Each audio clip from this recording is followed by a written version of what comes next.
in the first 7 years of life. That's why poor people stay poor and rich people stay rich.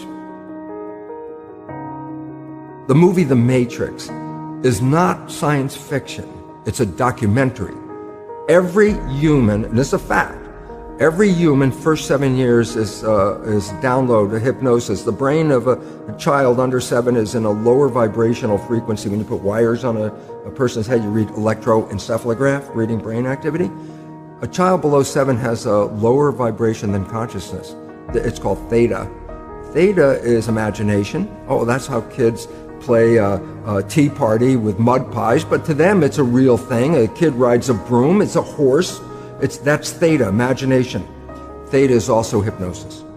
And the idea is this: before you can become conscious, if you don't have any programs, what are you going to be conscious of? So nature makes the first 7 years. What kind of programs are required to live on this planet? I say, how do you get them? Theta is hypnosis.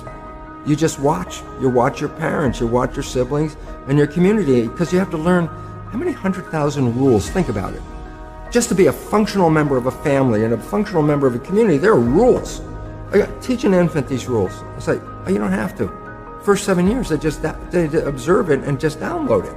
Look, this is not new. I mean, there's the famous book, Rich Dad, Poor Dad. Sure. And basically said you come from a poor family and you could struggle your whole life and try to get rich, but you're not going to make it. And if you come from a rich family, you could be stupid your whole life and make it. Not because it was thinking, but it was unconscious behavior that was downloaded from rich families into kids, which is unconscious. So they're making the right moves unconsciously.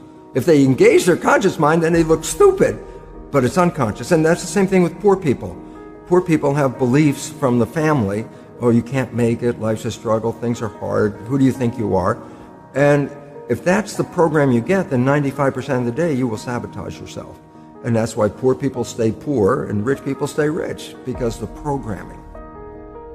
95% of our life, this is a fact, comes from those programs in the subconscious. Every day, only about 5% of their life are you using conscious, which is creative. 5%. So your life is being lived, even though you think you're living your life. Exactly, and you don't see it because it's called subconscious, below conscious.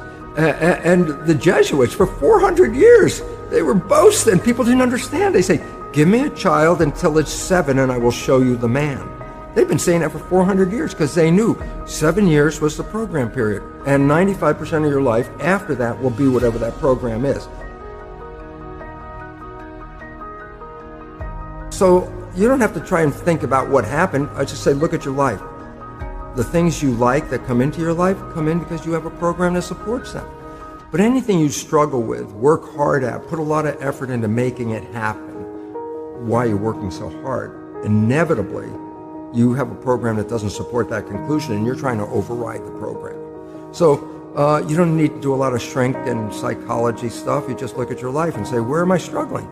Because wherever you're struggling, inevitably it's a program in your subconscious that does not support that destination you've been looking for. The conscious mind is creative and can learn in any number of ways. Read a self-help book, go to a lecture, listen to this program, and conscious mind's going to get some awareness. And I go, yeah, but subconscious mind doesn't learn that way. I go, right, it doesn't. Subconscious mind learns in 2 fundamental ways naturally. Hypnosis, which is the first 7 years.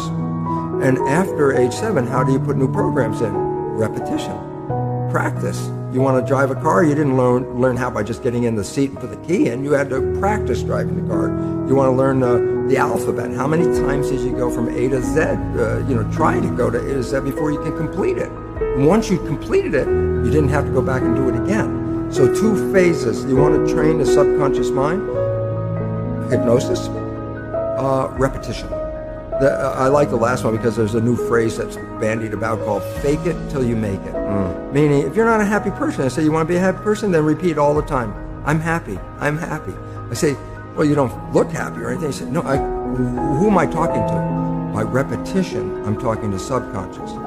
If subconscious gets, I am happy, and 95% of your life comes from that subconscious, there will be a point once the subconscious got, I am happy, you don't have to say it again. Okay. It'll be automatic. And that's why we see people do affirmations and gratitude journals and stuff, because if you do that daily... It's repetitive, and that's the secret part. Putting a sticky note on the refrigerator is more like a suggestion, but it's not a repetition. So it doesn't work very well. But you have to do... Repetition is a habit. It's making habit. So you got to do something religiously in the sense of repeating it to make it work.